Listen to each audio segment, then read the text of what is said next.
मिनश्शैतानिर्रजीम बिस्मिल्लाहिर्रहमानिर्रहीम अल्हम्दुलिल्लाहि वस्सलामु अला अहलिहा अल्लाहुम्मा सल्लि अला मुहम्मद व अला मुहम्मद।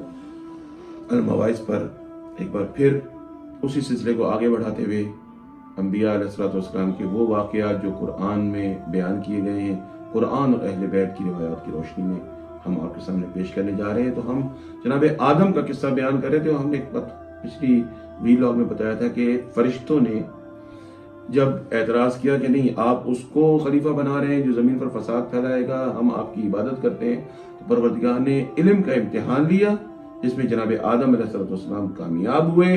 और परवरदिगार ने फिर फरिश्तों से कहा कि मैं तुम्हें कहता नहीं था कि मैं हूँ गैब समावात वल अर्ज़ का जानने वाला, और जो कुछ तुम छुपाते हो उसको भी जानता हूँ, जो तुम जाहिर करते हो उसको भी जानता हूँ। तो फिर आदम अलैहिस्सलाम के सर पर खिलाफत का ताज पहना दिया गया और उसके बाद हुक्म हुआ फरिश्तों को। परवरदिगार ने फरमाया इज़ कुल्ना लिल मलाइकति इसजुदू लि आदम फसजदू इल्ला इब्लीस, कि हमने फरिश्तों को हुक्म दिया कि आदम के आगे झुक जाओ। सब के सब फरिश्ते सजदे में झुक गए, लेकिन इब्लीस ने इनकार किया। अबा वस्तकबरा व कान मिनल काफिरीन, वो उसने तकब्बुर किया और वो काफिरों में से हो गया। यहाँ पर कान मिनल काफिरीन का तर्जुमा माजी में भी किया जा सकता है कि वो काफिरों में से था।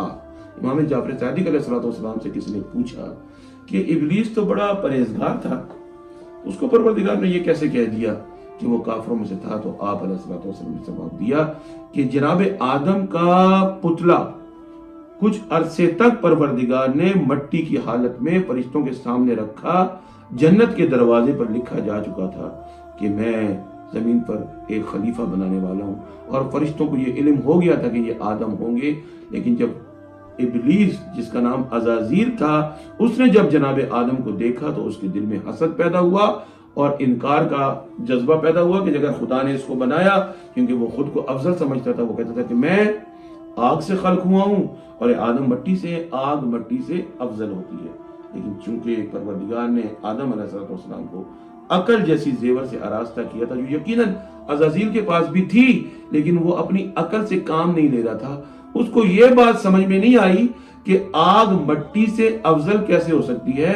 अगर आग पर मट्टी डाल दो तो आग तो बुझ जाती है, लेकिन अफसोस की बात, क्योंकि उसने अकल से काम नहीं लिया, इसलिए वो आदम के सामने गुरूर और तकब्बुर की वजह से बड़ाई का दावा कर बैठा और नतीजे में क्या हुआ? जलील हुआ। लिहाजा इस वाक़े में हमसे बहुत बड़ा हमारे लिए सबक है कि अगर जब भी हमारे दिल में गुरूर और तकब्बुर पैदा हो तो हमें अपनी अकल से काम लेना चाहिए और देखना चाहिए कि हमारी हस्ती क्या है। अल्लाहु अकबर। इमाम अलैहिस्सलाम का इरशाद है अमीरुल मोमिनीन का कि इंसान किस बात पे गुरूर करता है, जबकि वो खड़ा किसके ऊपर है? वो जो कुछ खाता है, जो कुछ हम खाते हैं और जो कुछ हम गंद बन के उसको अपनी जिस्म से निकालते हैं, अगर ये हमारे जिस्म में न रुके और खाने के साथ ही निकल जाए तो हमारी टांगे कमजोर हो जाएंगी, हम गिर पड़ेंगे। यानी खड़े हुए फुजले पर है तो फिर गुरूर किस बात का? अल्लाहु अकबर। यही गुरूर इब्लीस को ले डूबा और इसने इनकार कर दिया। नतीजे में परवरदिगार के दरबार से निकाला गया। अब यहाँ पे सूरह आराफ के अंदर परवरदिगार ने फरमाया कि यहाँ पर कुछ और डायलॉग भी। यहाँ पर तो परवरदिगार ने सूरह बकरा में फौरन जनाब आदम अलैहिस्सलाम की बात की, लेकिन इस बात को मैं बीच में ब्रैकेट में चाहता हूँ कि मैं कर दूं, इसमें बहुत बड़ा सबक है। जब परवरदिगार का हुक्म मानने से इनकार किया इब्लीस ने, तो फिर परवरदिगार के सामने हुज्जत की कि इसको तूने मट्टी से बनाया, मुझे आग से बनाया। और परवरदिगार ने जब कहा कि तू यहां से निकल जा, तो इब्लीस ने मोहलत मांगी कि मुझे क़यामत तक मोहलत दे। यहां पर एक और डायलॉग भी बोला है। इब्लीस ने कहा काला फबिमा अग़वैतनी, ऐ अल्लाह तूने मुझे गुमराह किया। अब देखें इब्लीस का अकीदा समझ में आ रहा है आपको? क्या कह रहा है? इनकार करने वाला खुद है और इल्जाम खुदा को दे रहा है कि खुदा ने गुमराह कर दिया। अल्लाहु अकबर। यह है इब्लीस का अकीदा कि यानी अल्लाह की जानिब से वो समझता है कि गुनाह इंसान हम खुद नहीं करते बल्कि अल्लाह करवाता है। अल्लाह को ऐसे अकीदे से खुदा की पनाह कि जो परवरदिगार को इल्जाम दे। ये इब्लीस का अकीदा है। खुदा हमें इब्लीस के अकीदों से महफूज रखे।